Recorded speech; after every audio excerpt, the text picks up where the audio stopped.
All right, it's time to get rolling. This is a great time to recommit to your practice, to evaluate what you want in your practice and connection with Spirit in this new year. So if you have fallen off your trail or stopped doing your meditations and your spirit practices, that's okay. We're going to take this opportunity in this brand new year to dive in and recommit and reprioritize our connection with Spirit. So, this week is all about creating space in your life, space in your home for you to meditate, have quiet time, and connect with the unseen realms.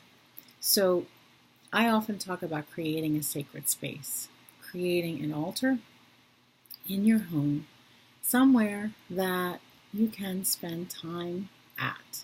So, and the reason for that is when you create a sacred space that you can sit near and be near, it increases the likelihood that you'll actually go there and connect with Spirit. It also creates an energy or a little vortex where energy begins to accumulate. And then it becomes easier and easier for you to drop into a meditative state, to talk to your guides and allies, and to de-stress because you've got this little pool of energy, invisible energy, that is helping you. So if you do not have a space in your house committed to your meditation and your spirit practices, this is your week to identify and create that space. Now, it doesn't have to be fancy. It doesn't have to be anything elaborate. It's just a space where you can sit and honor Spirit.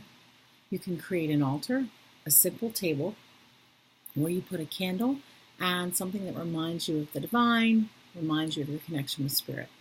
You can get fancy and elaborate if you want, but I don't want that to stop you from doing it, because I hear from my clients all the time, well, when the room is ready, I'll do it. Well, when's the room going to be ready? Well, and then we go for weeks without the room being ready. Or when my such and such and such moves out, or when I have the time, or there's all sorts of excuses that we make.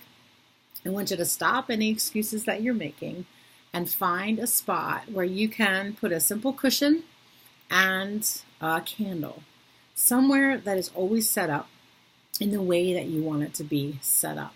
That's where you want to start. And if you already have a space that works for you, continue with that and give it a refresh, give it a revamp, give it a makeover. Change the cloth on the table, get some new candles, do something to reinvigorate your connection. These sacred spaces can be simple, and they also, the more we interact with them, the more energy there is in that place, and the more we are connected to our intention through that space. Sacred spaces are not art displays. They're places for us to connect with Spirit, and our connection with Spirit is not stagnant or one-sided. It's alive, it's vibrant, and it's interactive. So you want to create the space for yourself, and if you're having trouble or making excuses, I have a solution to that in a minute. You want to make a space for yourself or refresh the space that you already have. I'm going to include a link to a video where I talk more about sacred spaces, and that might help you to understand what you need to do or include in your space. So that's where we're going to start. The second thing is that I find that when there's no accountability, we don't do things. As much as we want, as much as we're well-intentioned and have good meaning, we don't do things. And then when we don't do what we say we're going to do, we feel crappy. And we get in this never-ending cycle where we just feel bad about ourselves. And I don't want that to happen to you. We're in a time right now where your prioritization for connecting with Spirit is really, really important. And the reason why I spend so much time helping you to connect with Spirit is because when you are in that connection, you become free. You become free and sovereign in your connection with the unseen.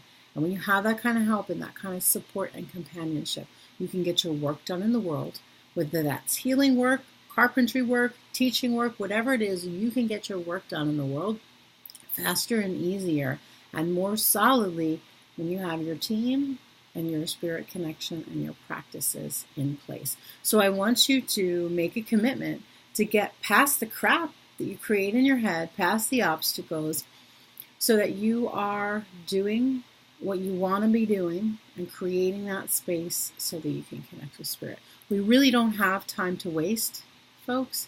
We have no time to waste. This is the time is now. And in order to help you to hold yourself accountable for the things you want to do, we're going to create an opportunity to have an accountability person within our group to check in with. You can check in with them via email, you can check in with them via Messenger, you can check in with them over the phone or over a Zoom, a live meeting, or Skype. The important thing is that you have somebody that you have told your commitment to around creating your space, around your meditation, and that in a week from now, you check in with them and say, this is what I've done, or this is what I didn't do, and this is how I need help. And you do that for each other. When you have somebody that you're accountable to, you move faster. That's just the way it is. And so it's not going to be mandatory because this whole program isn't mandatory, but for anyone who is willing to commit to check in with an accountability partner, at least for the next couple of weeks, we're going to pair you up and do that. And that should make things a lot easier. All of this is to lay the groundwork for what I want to teach you next month, so that when we get there, you have a place where you can do the practices and begin to dive in. I don't want to begin teaching you something new and have you spend all of the time trying to figure out where you're going to do what I'm teaching you. So get that in order, make a plan. If there are questions or obstacles come up, come over to the Facebook group and tag me in a comment or tag me in a post. You can feel free to post in there and let me know what your questions are. Okay, I think that's it for now. I am so looking forward to this new year with you. I'm looking forward to what it will bring. I'm looking forward to you strengthening your commitment to yourself and your connection with spirit. All right, so you've got it now. Sacred space. Let me know how that's going, and I will see you very soon. Have a beautiful day, and Happy New Year.